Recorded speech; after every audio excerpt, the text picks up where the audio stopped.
Benim bu dünyaya ne için geldiğimi anlamam lazım. Ben bu dünyaya lezzet almak için gelmedim. Allah Allah. Şimdi lezzet almak için gelmediğime delil ne? Gelen gidiyor, gençliğim gidiyor, muhabbet ettiğim her şey zevale gidiyor. Bunlar benim önümdeyken bu dünyadan lezzet alınmaz ki, mümkün değil ki. Allah Allah. Şimdi ölümü yokluk bilen bir insan düşünün. Ve bu insanın hayatının lüksünü arttıralım birlikte. Ya ben yarın bir gün yok olacağım, sevdiklerimle yok olacağız, gençliğim yok olacak. Bak adam bunların bunalımlarını yaşıyor. Buyur bir araba anahtarı daha, bir ev anahtarı daha. Derman olur mu bunlar? Olmaz, mümkün değil. Çünkü adamın ruhundaki hastalığı bedeninin lezzetini arttırarak çözmeye çalışıyorsun. Mümkün değil, mümkün değil. Adam bakıyor etrafta gelenler gidiyor. Aynaya bakıyor, gençliğim gidiyor. Sevdiklerine bakıyor, sevdiklerim gidiyor. Bunların hamurunda yoğrulup bu dünyadan lezzet almak mümkün değil. Şimdi böyle bir insanın maddi rahatını, maddi konforunu arttırsak çözüm olur mu? Çözüm olmaz. Neden? Çünkü adamın ruhunda bir hastalık var. Sen o adamın bedenine lezzet vererek ruhunun hastalığını çözmeye çalışıyorsun. Mümkün değil. Şimdi bak çok iyi dinleyin. Biz bu dünyaya lezzet için gelmedik. Üstad Hazretleri diyor ki, ölüm ve idam intizarında bulunan bir adama idam sehpasının tezyin ve süslendirilmesi zevk ve lezzet verebilir mi diyor. Bak şimdi adam böyle oturuyor, tam bu masadayım. Sofra kuruldu mu önüme? Kuruldu. Ne varsa aklınıza gelen hepsi burada. Tam şu kameranın olduğu yerde de ne var? İdam sehpası ve idam ipi var. Şimdi bu adam böyle bir sahneden lezzet alabilir mi? Alabilir mi? Mümkün değil. Neden alamayacağını konuşalım mı? Konuşalım. Benim cesedim anlık lezzetleri alabilir. Mesela şu an şunun içinde çay var. Cesedim bundan lezzet alabilir mi? Alamaz. Alması için anlık lezzet olması lazım. Yani bir yudum aldım ağzıma geldi mi? Benim cesedim anlık lezzet alabilir. Onun için de temas etme şartı vardır. Cesedim anlık lezzet alır ama benim ruhum sonranın da lezzetini alır. Bak şimdi. Yani ruhun zamanı geniş, cesedin zamanı nasıl? Dar. Bak şimdi. Ben şu an sofrada şu anlık lezzetleri ağzıma değdirsem bile biraz sonra idam olacağımın azabını ruh duyuyor ya, bütün sofranın lezzetini rezil ediyor. Olayı anladınız mı?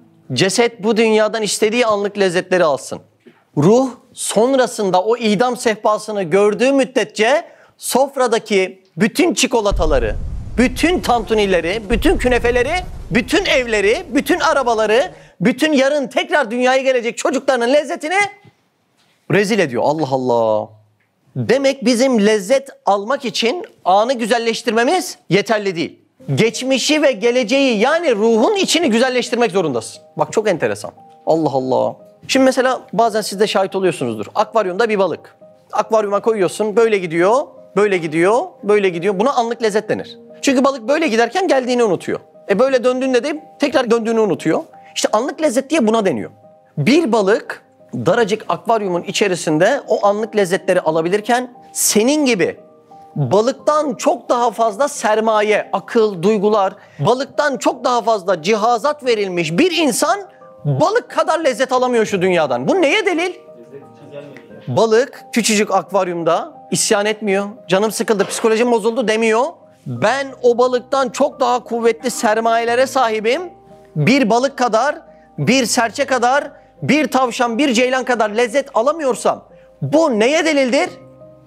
Ben bu dünyaya lezzet için gelmediğime delildir. Bak balıktan fazla sermayem var ama balığın çok altında lezzetim var. Çünkü geçmiş ve geleceğin endişeleri anlık lezzetimi benim berbat ediyor. Sofrayı dağıtıyor, yıkıyor, mahvediyor. Bak şimdi çok enteresan bir olay ya. Şimdi sermaye çok fazla. Bunu anlamamız lazım. Bir gün bir tane baba bir çocuğunun cebine 50 kuruş koysa, çocuk da yolda giderken ne alacağını unutsa, elini cebine atıp cebindeki parayla ne alacağını hatırlayabilir değil mi? 50 kuruşa ne gelir? Ya ekmek gelir, ya ciklet gelir, ya maydanoz gelir. Öyle mi? Şimdi öbür bir çocuk da yola çıksa, ne alacağını unutsa, elini cebinden bir çıkarsa 50 milyon para var. Bu çocuk ekmek almaya gönderilmiş olabilir mi? Mümkün değil. Bak balığın cebinde 50 kuruş var. Ne için verilmiş? Ye, iç, uyu vesaire gibi lezzetler için. Bir insana az önce çocuğa konulan 50 milyon değerinde sermaye, servet verilmiş. Akıl var, duygular var, düşünce var.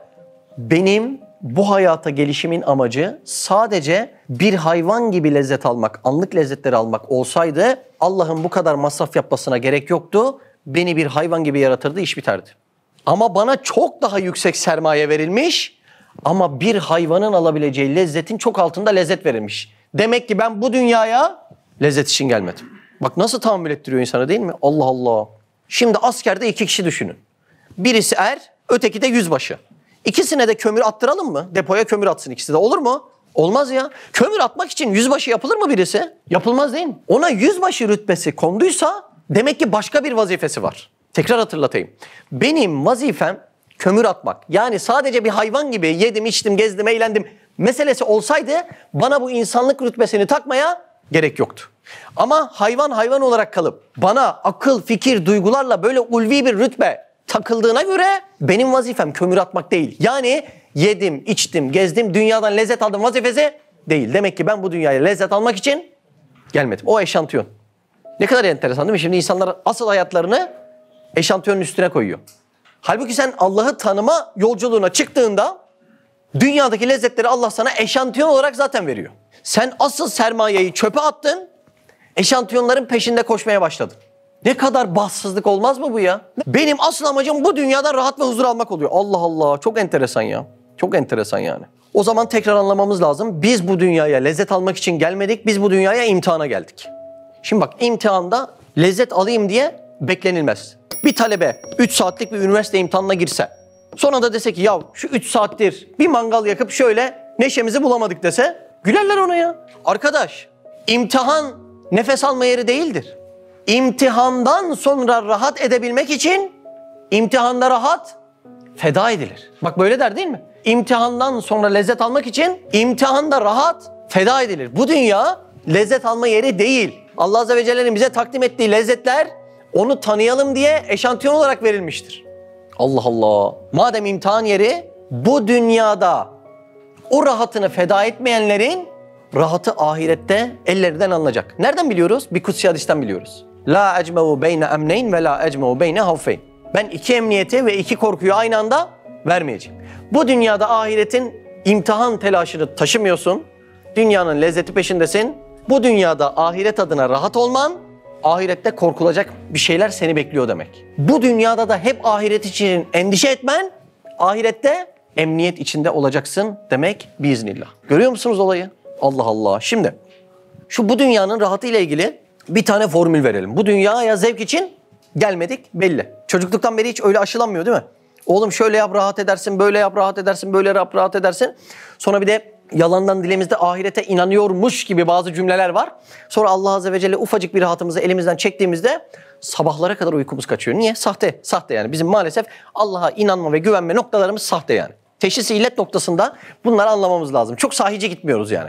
Bu ahirete inanış, Allah'ı tanıma etme, Ya Rab sana teslim olduğum noktalarında dilimizde var. Bir elimizde tesbih olduğunda, öbür elimizin de böyle havada olduğunda dilimiz bir şeyler söylüyor rahat rahat. Ama imtihan anında aynı şeyleri sergileyemiyoruz. Niye? Bu dersler bizim imanımıza işlemiyor.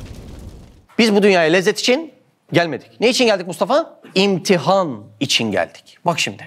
Çok elzem cümle. Rahata niyet, rahatı izale eder. Yani yok eder. Bir insan ben dünyada huzurlu olayım, ben dünyada huzurlu olayım derse huzuru elden gider. Bak şimdi. Bunun zıttı da geçerli. Meşakkate niyet, meşakkati izale eder, yok eder. Yani bir insan ya Rab bu dünya imtihan yeridir derse, meşakkate razı gelirse her şey ona kolay gelir. Bak çok enteresan bir olay ya. Şimdi mesela buna şahit oluyorsunuzdur. Adam kafasında kurmuş yıllık tatilini. O tatilde bir otele gidecek. O 3 gün o adam için ne yani böyle? O yılın o 3 günü, özel 3 günü, altın 3 gün. Cennet kazandı o 3 günde. Adam otele gidiyor, ne niyetiyle gidiyor? Rahat etme niyetiyle gidiyor. En ufak bir şey eksik olduğunda. İşte ne olmuş? Havlu eksik olmuş, çay yerine konmamış, su buzdolabına konmamış. Ne yapıyor? Hemen arıyor resepsiyonu, kavga bela. 3 günlük rahatı da elinden gidiyor. Rahata niyet, rahatı yok etti. Oradan meşakkate niyetle gitseydi, ona sunulan her şey belki de ikram olacaktı. Bakın bunlar elzem olaylar. Mesela biz hala muzu çok rahat yiyemeyiz yani o çocuklukta. Sayısı belliydi eve giren muzun. İşte ayda bir götürürlerdi. Marketten 3 şey alabilirdin o ayda. Ayakkabı alınacak zaman belliydi, kot alınacak zaman belliydi. O bir ışıklı ayakkabıya denk getirmek yani büyük bir şeydi çocuklukta. Şimdi böyle olunca markete ekstra bir para verip leblebi tozu aldırması, değil mi? O leblebiyi ağzına atıp böyle serpil guruş bir şey diyordun. Ne diyordun? Ha? Ne diyordun? Hiç saçmalamadınız mı? Ha? Böyle ne diyordun? Böyle P'li R'li harfler söylüyorsun ya, leblebi tozunu ağzına alıp P'li R'li harfler söyleyip böyle püskürtüyorsun. Bu böyle efendim Pırasa, pırasa güzel mesela. Leblebi tozunu ağzına alıp pırasa diyorsun, böyle püskürtüyorsun, bu çok lezzet veriyordu. Ya da küllah oluyordu, içinde kaymak vardı falan.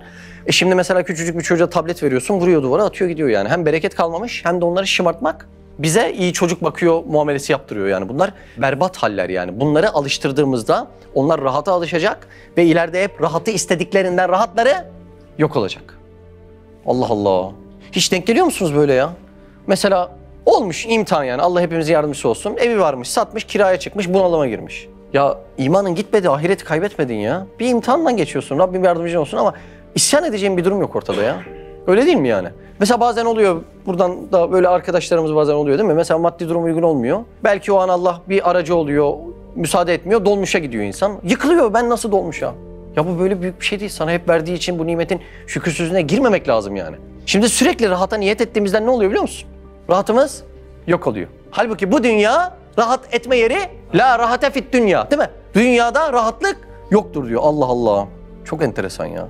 Şimdi bir insan bu dünyada demek ki cenneti yaşamaya niyet ettiğinde o niyeti yok oluyor. Cenneti yanlış yerde aramış oluyor ve en ufak şeylerle yıkılan insan kitleleri görmüş oluyoruz. Neden biliyor musunuz? Çünkü cenneti cennet yapan içindeki köşkler, nimetler değildir. Nedir?